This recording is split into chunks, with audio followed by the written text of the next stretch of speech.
So I'm Dr. William McNally. I'm a professor of finance up at Wilfrid Laurier University, and like many of you, I'm a founding member of the People's Party. My own writing's up in Waterloo. I'm in Cambridge tonight because I wanted to introduce to you my friend and academic colleague, Dr. David Haskell, the PC candidate for Cambridge and North Dumfries. I think there's one person from North Dumfries here. I know David as a family man and a scholar and a fighter. David and his family, wife Maggie, and 4 children who are all here have made their home in Cambridge for about 20 years. Their ties to this community are really strong. They're connected with local schools, charities, sports teams, youth groups, camps, and churches. Like me, he's a professor at Wilfrid Laurier University. His scholarship appears in international journals focusing on religious and cultural studies. For example, one of his most recent studies looked at why successful churches grow and others don't. But it's as a fighter that I know David best. If you've followed current events for the last couple of years, you've read extensively about the battles over free expression at Wilfrid Laurier. You will have noticed David's name come up again and again in the media. While there are several examples that I could point out to you, the most recent and most familiar is the one known as the Lindsay Shepherd controversy. Lindsay was, for those of you who haven't heard, was a graduate student, a TA, and went to the media with evidence that her professors had bullied and threatened her. They did this because she had presented a televised debate which featured Dr. Jordan Peterson. The course instructor and the program director were outraged that she had expressed a point of view that was not their own and said that she had done something akin to showing a speech by Hitler. That's Jordan Peterson, the U of T prof who lives in Toronto. Yeah.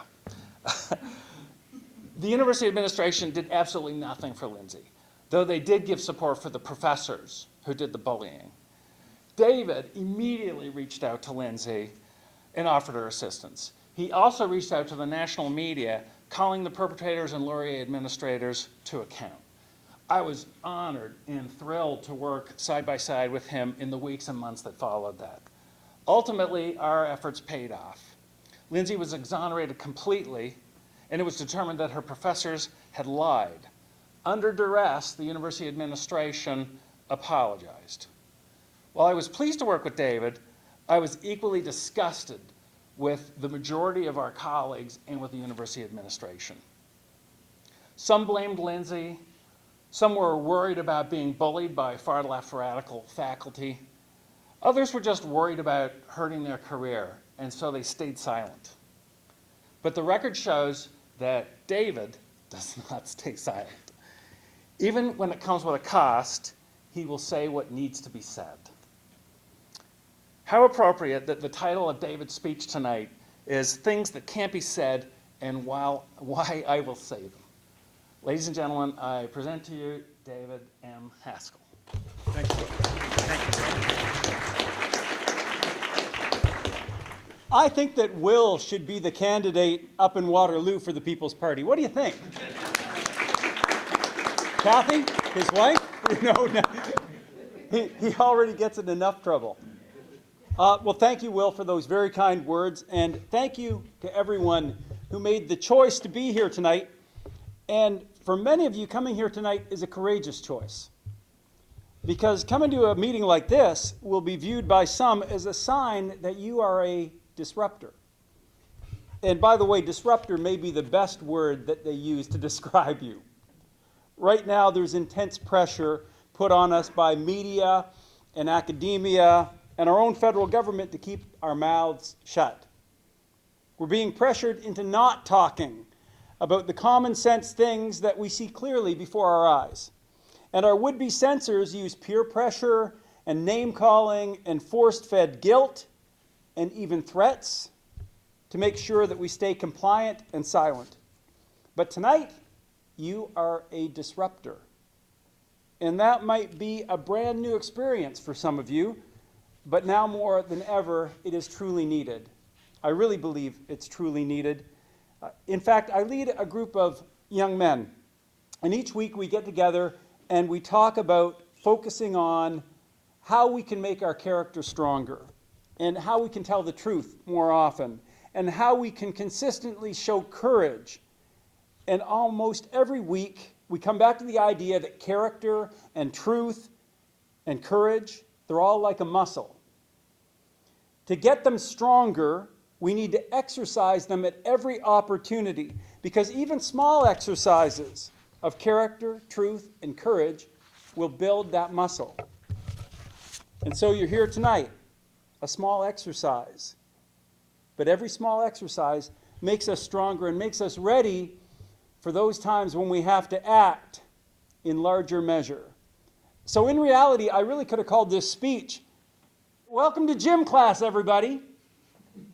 But if I'd done that, if your memories of gym class are like mine, you probably wouldn't have come. So instead, I made that catchier title, and my title is "The Things You're Not Supposed to Say and Why I'll Say Them." Now, a title like that does draw attention, but it can also make people worry about length. Because keep in mind, since Justin Trudeau came to power as our Prime Minister, the list of what you're not supposed to think and what you're not supposed to say has grown longer by the day. In fact, in the history of all people kind, there's never been a time in Canadian history when fewer things were able to be said. If I started talking about all the things that we can't say, all the ideas that could be suppressed, we may be here all night, and it's not my intent to keep you here all night. So I'll keep my list short. In fact, tonight I'm only going to focus on one topic of discussion that our cultural censors would consistently want us to silence. But it was hard to narrow it down because there's so much you're not supposed to say today. For instance, I could have talked about the forbidden topic of personal responsibility. Personal responsibility, as you may know, is one of the core principles of the People's Party. But we're no longer supposed to talk about personal responsibility. We're not supposed to point out that in the vast majority of cases, it's the personal choices that someone makes that will stifle them economically or land them in jail.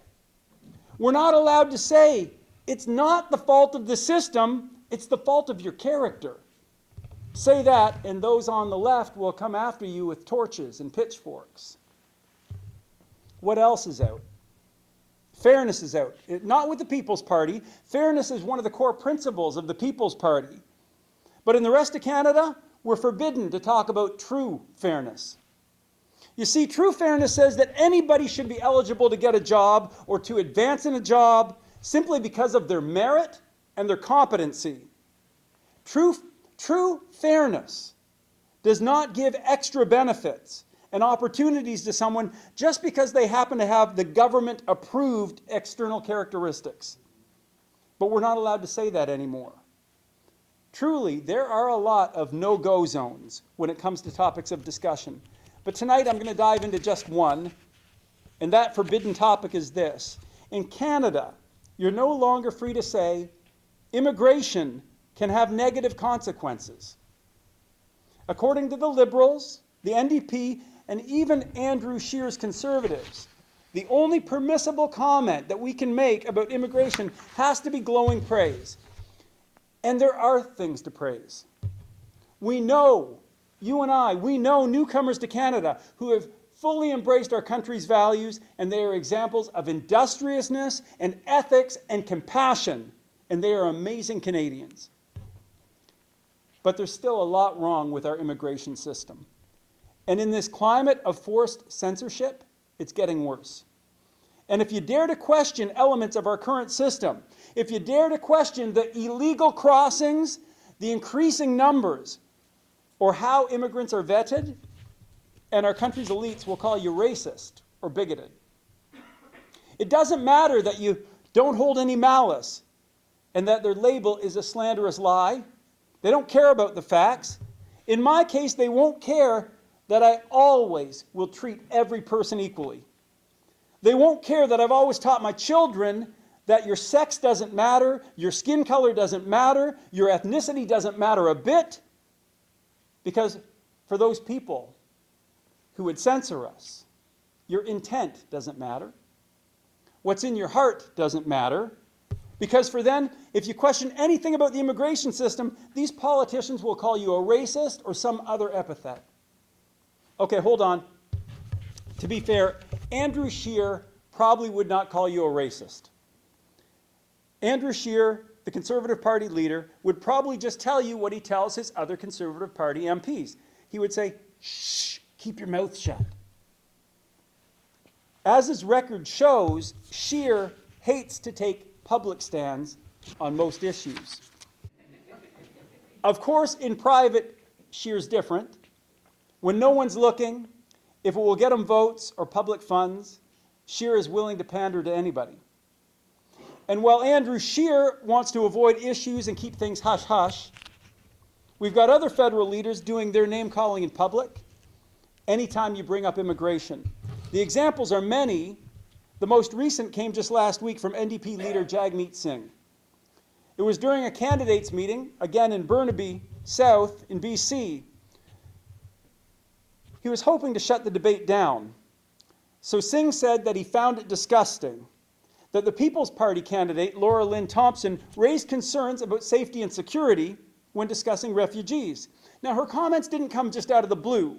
They related to the case of a Syrian refugee who a couple of months ago murdered a local BC girl. Laura Lynn was reflecting on that issue, and she wondered if better vetting measures couldn't be in place when it comes to refugees. Of course, most people would have been disgusted by the murder. Jagmeet Singh was disgusted that Laura Lynn was willing to speak about it and try and look for solutions. But if you want the prime example of censorship on immigration issues, go to the Prime Minister. In August, when Justin Trudeau was at an event in Quebec, a woman demanded to know when Quebec would be reimbursed for the cost of illegal immigrants who've entered through unguarded portions of the border. We don't need to speculate on the character of that woman. That's irrelevant, because we can see from the facts alone that that's a legitimate question. By way of background, let's recall that in January 2017, Justin Trudeau made his famously idiotic and irresponsible Twitter post. In that social media message, he said that Canada would welcome every immigrant. And people around the world took him at his word. Illegal immigration to Canada has now skyrocketed to its highest levels ever. Before Justin made his tweet, there were about 400 cases of illegal border crossings yearly. Now listen to the actual numbers on the crisis that Justin Trudeau has created. Between 2017 and 2018, almost 35,000 illegal immigrants entered our country, and it's led to a processing backlog of almost 65,000. And that backlog means that migrants who tried to follow the rules, who respected our laws, are now having their immigration hearings delayed. And each illegal border crosser costs Canadian taxpayers $14,000 in federal funds. In terms of federal costs alone, Canadians have now spent more than $1.3 billion of public funds on people who gamed the system to enter our country. And that billion doesn't include costs to the provinces of Ontario and Quebec, who on your dime are forced to provide room and board. So when a Canadian woman asks the Prime Minister, when are you going to fix the mess that you made? You'd think he would grace her with an answer. But no, Justin Trudeau went on the attack, and here's his quote: "Madam, this intolerance toward immigrants has no place in Canada, and you have no place in Canada." He then proceeded to call her a racist, and she was removed by security guards. The topic of my speech is things you're not supposed to say. If you're being taken away by security guards, it's a fairly clear sign that discussions about immigration are now off limits. But they can't be off limits. Not if we care about the economic and social well-being of our country. So I'm having a conversation about immigration tonight with you. I'm talking about the things that I'm not supposed to talk about, and I can do that with complete alignment with the policies of the People's Party of Canada. Of all the federal parties, the immigration policy of the People's Party is the only one that's willing to say our economic needs need to be balanced against our need for security and our need to be a unified population that shares the same core values. And to ensure the economic and the security and unity needs, to ensure that they are met, we've got a clear plan. To help the economy, we'll make changes so that businesses unable to find Canadian workers with specialized skills, they can more easily hire immigrants who can supply the manpower they need. To ensure security, the PPC will increase resources for CSIS and the RCMP and Canadian immigration to do background checks on all classes of immigrants. And if deemed necessary, we'll also have funding for more face-to-face interviews. We're also going to stop reliance on the United Nations for our refugee selection. Instead, the PPC is going to get groups of Canadians already working in foreign areas to seek out those who would most successfully integrate into Canada. Believe it or not, looking for refugees who could most successfully integrate into Canada, or asking immigrants, tell us more about yourself, that's now deemed bigoted by those on the political left. And they're slamming the PPC for our policies. Because in their eyes, it's a sign of intolerance to other cultures to suggest that some traits and attitudes might fit better with life and society in Canada. Of course, there's no logic to their thinking, and it defies statistical reality. We know for certain that some values held by some groups are at odds with our own. I'll give you a quick example. One of the leading research institutes is the Pew Research Center. They're based out of Washington, D.C. In 2017, Pew published the results of the largest survey ever on the personal values of people living outside the West. So from that survey, we know that a third or more of the population of Afghanistan, Egypt, and Palestinian territory say suicide attacks in defense of Islam are justified. In Afghanistan, Pakistan, and Egypt, between 80 and 90% say women should not have the same rights as men. In those same countries, the majority say Sharia religious law should be the law of the land, and a majority also say that they prefer an authoritarian style of government to a democracy. Now, I'm not trying to pick on those particular countries.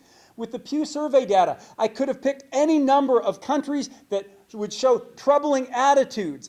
And make no mistake, I believe that there are people in every country who are good people, who don't hold troubling views, and they would make fine Canadians. But only a fool would choose to ignore what the statistics can tell us and can teach us. We've got to stop this willful blindness. We've got to stop sticking our head in the politically correct sand. Facts cannot be off limits. When facts are allowed, we create better procedures to make our country more secure. Let's talk for a minute about unity and social harmony. For unity and social harmony, the PPC plan on immigration is simple and effective. We want to slow immigration down. And to be honest, it's that part of the PPC policies that makes the other parties the most crazy.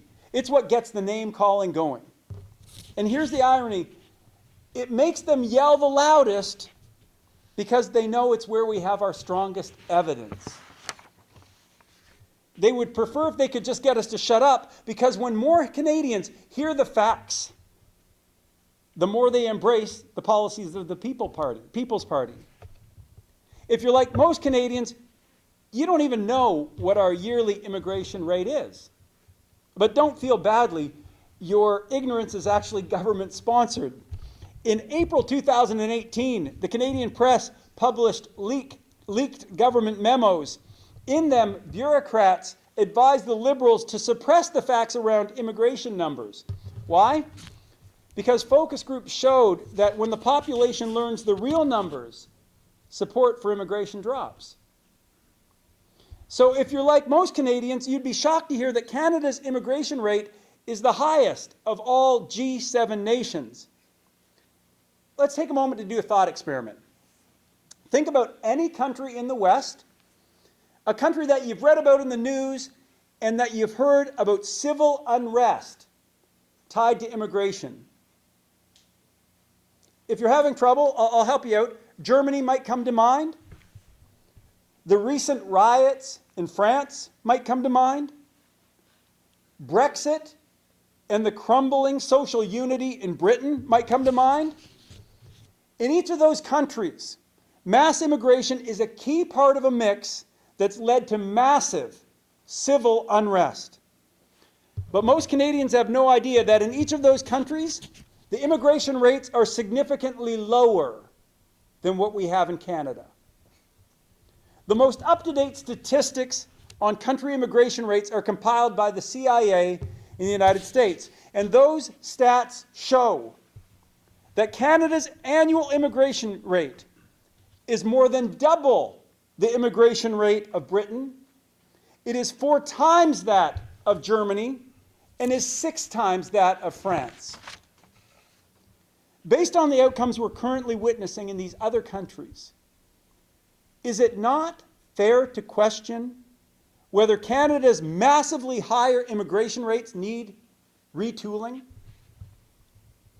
Isn't it better to take the lessons from other nations and be proactive now rather than wait for the problems that are already occurring elsewhere? Being proactive is exactly what the People's Party calls for. And the reductions we're proposing are fair and moderate. Here are the specifics. We want to change the 350,000 immigrants per year that the Liberals put in place and reduce that down to 250,000 per year. By the way, if that 250,000 still sounds high, surveys show that most Canadians think our immigration rate is about 150,000 per year.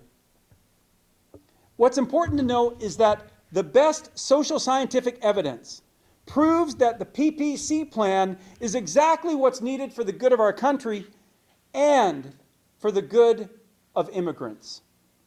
As a researcher myself, I love to talk about what the studies show, but I know that everybody is not as enamored with that kind of nerdy stuff. So I'm not going to talk about what all the studies show. Instead, I'm just going to talk about one researcher. His name is Eric Kaufman. He's at the University of London, and he's currently one of the world's experts on the effects of immigration. In fact, he's just recently become quite popular. He was featured in the Globe and Mail last week. He also had a primetime interview on TVO's The Agenda. His book is currently among the top 10 non-fiction books selling in the UK. In a nutshell, here's what his vast amount of empirical evidence shows. It shows that lower levels of immigration are best for preventing civil unrest and ensuring stability of society. When immigration levels are kept lower, long-time citizens are able to adjust to demographic change and they become more welcoming. And more importantly, low immigration levels allow newcomers the time they need to integrate into their new culture and dispense to lower population areas. Now, on the other hand, Dr. Kaufman finds that high levels of immigration, and Canada has way above most, those high levels are directly correlated to increases in social tension, and when left unchecked, as we've seen in other countries, radicalization and hostility. To be low immigration is actually to be pro-immigrant, because lower immigration benefits immigrants to our country. For their long-term well-being and acceptance, lower is better. I want harmony in our Canadian society. And I want newcomers to thrive and to feel welcome. So I'm mindful of what numbers we need to accomplish that goal. And I'm also mindful of the time. And you've been sitting for a long time. And I'm drawing to a close. I started this talk by observing that even by being here tonight, listening to what I have to say, you are partaking in a small act of courage. So I'll conclude this talk by encouraging you to be brave when you leave this place. There are so many things that are now forbidden to discuss. And we're forbidden not because the questions aren't valid, and not because we have hate in our hearts. We're forbidden because our would-be censors know that the facts are on our side. And if they let us debate, we'll win. So don't let them shut you up. You don't have to be disagreeable. In fact, I'm not asking you to be disagreeable. But you do have to start disagreeing. You have to start disagreeing if we're going to win our country back. Start using your courage, even in the smallest opportunities, and that muscle will grow. That courage muscle will grow. I guess I really did mean it when I said, welcome to gym class, everyone. Thank you.